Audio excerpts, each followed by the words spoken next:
The general election campaign is off to a flyer. Nigel Farage lit a fuse on Sunday when he said this to Sky News' Trevor Phillips.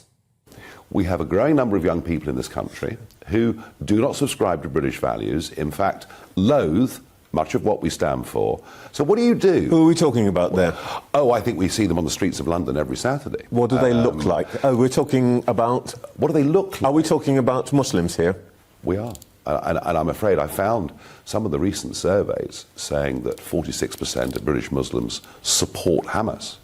Are you sure you want to make the blanket accusation that you've just made that Muslims are somehow less patriotic than other British people? Because those people on those demonstrations are British. Did you watch the recent elections that took place up and down the country? We don't know that, and we don't know they support Hamas. Would you like to revisit what you said at all? Let's be clear. There is a growing population of people in this country, a lot of them very young, who have recently been voting for and electing candidates, right, up and down the country, in inner cities, who stand for a set of values that are completely, not only don't subscribe to our values, but in many cases are totally against our values. So what Nigel was quoting there was a report from the Henry Jackson Society that revealed that 52% of British Muslims want to make it illegal to show a picture of the Prophet Muhammad. 32% of British Muslims favour the implementation of Sharia law. Almost half of British Muslims apparently feel more sympathy with Hamas than Israel. It was younger British Muslims who were most likely to think that Hamas carried out no atrocities on October the 7th. Now, Trevor Phillips was doing a good impression of a man who was completely and utterly perplexed by this. And he carried on pretending to be shocked. Key to immigration is integration. If you get integration, it works. What we've done is, and this works on several levels. We've done... I'm going to stop you there, and I'm going to say two things. Well, here's the difference. No, I'm going to tell you something about the difference.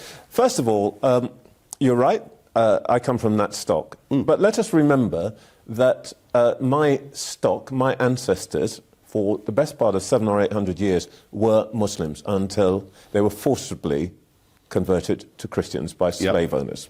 So when you talk about Muslims as hostile to British values, I've got to say, I don't really... Let me finish what I'm going to say. I don't really see how you arrive at that conclusion. Well, the fact is that Trevor Phillips himself conducted an absolutely excellent report into the British Muslim community, which revealed several things.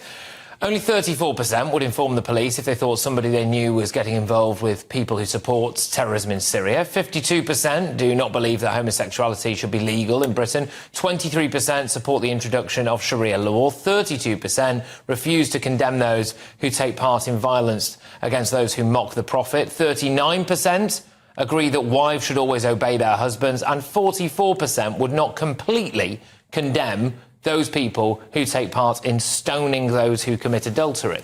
So Mr. Phillips knows all of this stuff. I mean, in fact, Trevor Phillips was actually suspended from the Labour Party amid allegations of Islamophobia because he made comments about British Pakistani men sexually abusing girls, the refusal of some Muslims to wear a poppy, and he said that some Muslims are, quote, different, although he went on to say that he thought that was admirable. I mean, he was, by the way, rightly, subsequently reinstated to the Labour Party.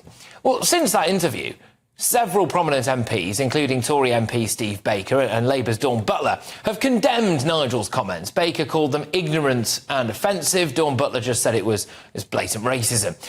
Well, it raises the question, doesn't it? Was what Nigel said racist? Or was it absolutely fair enough?